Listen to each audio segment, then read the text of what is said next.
Hi friends, please subscribe to Amravati Media and press the bell icon for more latest updates. Posani తర్వాత arrest అయ్యేది ఆయనేనా? ఆంధ్రప్రదేశ్లో వరుస అరెస్టులు YCP నేతలను భయపెడుతున్నాయి. ఇప్పటికే అనేక మంది అరెస్ట్ అయ్యారు. కొందరు జైలుకి వెళ్లి బెయిల్పై బయటకు వచ్చారు. మరికొందరు ఇంకా జైల్లోనే రిమాండ్ ఖైదీలుగా ఉన్నారు. ఇప్పటికే మాచర్ల మాజీ ఎమ్మెల్యే పిన్నెల్లి రామకృష్ణారెడ్డి, బాపట్ల మాజీ ఎంపీ నందిగం సురేష్లు జైలుకు వెళ్లి బెయిల్పై బయటకు వచ్చారు. తర్వాత కొన్ని రోజుల క్రితం గన్నవరం మాజీ ఎమ్మెల్యే వల్లభనేని వంశీ విజయవాడ జైలులో రిమాండ్ ఖైదీగా ఉన్నారు. తాజాగా సినీ నటుడు పోసాని కృష్ణమురళికి రైల్వే కోడూరు కోర్టు 14 రోజులు రిమాండ్ విధించింది. దీంతో పోసాని తరువాత ఎవరు అరెస్ట్ అవుతారన్న దానిపై వైసీపీలో జోరుగా చర్చ జరుగుతోంది. ఆంధ్రప్రదేశ్లో కూటమి ప్రభుత్వం ఏర్పాటైన నాటి నుంచి టీడీపీ, జనసేన కేడర్ నుంచి ఒకటే డిమాండ్ వినపడుతోంది. తమ అధినేతలను, వారి కుటుంబాలను కించపరిచే విధంగా మాట్లాడిన వారిని ఇంకా ఎందుకు లోపలేయలేదంటూ తెలుగు తమ్ముళ్లు ఆవేశంగా ప్రశ్నిస్తున్నారు. అయితే చట్ట ప్రకారం చర్యలు తీసుకుంటామని, తప్పు చేసిన వారికి శిక్ష తప్పదని చంద్రబాబు చెబుతూ వస్తున్నారు.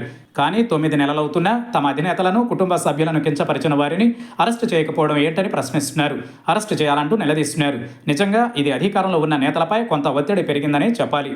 కానీ ఇప్పుడు పోసాని తరువాత ఎవరు అరెస్ట్ అవుతారన్న దానిపై పెద్ద ఎత్తున ఊహాగానాలు చెలరేగుతున్నాయి. మాజీ మంత్రి కొడాలి నాని ఇందులో ఫస్ట్ ప్లేస్లో ఉన్నారని చెబుతున్నప్పటికీ ఈసారి మాత్రం చిత్తూరు జిల్లాకు చెందిన ఒక నేతను అరెస్టు చేసే అవకాశాలున్నాయని సోషల్ మీడియాలో చక్కర్లు కొడుతోంది. అనంతపురం జిల్లాకు చెందిన హిందూపురం మాజీ ఎంపీ గోరంట్ల మాధవ్కు పోలీసులు నోటీసులు జారీ చేశారు. మార్చి 5వ తేదీన విచారణకు రావాలని నోటీసుల్లో పేర్కొన్నారు. అయితే గోరంట్ల మాధవ్ కంటే ముందుగా రెడ్డి సామాజిక వర్గం నేత ఒకరిని అరెస్టు చేసే అవకాశం ఉందని టీడీపీ కేడర్లో పెద్ద ఎత్తున చర్చ జరుగుతోంది. ఇప్పటికే సదరు నేతపై అనేక కేసులు నమోదై ఉండడంతో పాటు అనేక అక్రమాలు గత ప్రభుత్వ హయాంలో జరిగాయన్న నిర్ధారణకు రావడంతో త్వరలోనే అరెస్టుకు రంగం సిద్ధం చేసినట్లు సమాచారం. అదే జరిగితే వైసీపీలో ఒక కుదుపు కుదిపినట్లే అవుతుంది. ఎందుకంటే బడా నేతను అరెస్టు చేయడంతో టీడీపీ నేతలతో సుదీర్ఘకాలం వైరం ఉన్న ఆ నేత పని పట్టాలని చిత్తూరు జిల్లా టీడీపీ నేతలు కూడా పట్టుబడుతున్నారు. దీంతో త్వరలోనే ఆ నేతను అరెస్టు చేసే అవకాశం ఉంది.